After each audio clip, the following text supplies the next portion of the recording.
palla per Danelino, tocco per il capitano, lancio del capitano, palla per Mirko,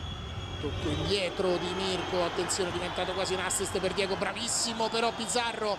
a sradicare il pallone dai piedi di Diego, ancora Pizarro, eccolo il cross per Riso di testa,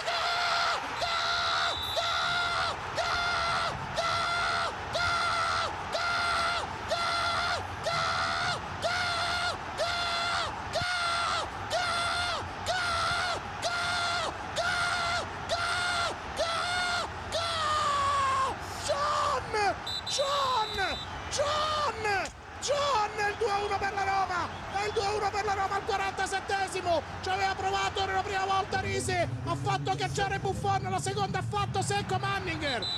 2-1 per la Roma, 2-1 per la Roma, John Arne Risi, 2-1 per la Roma, gol numero 2.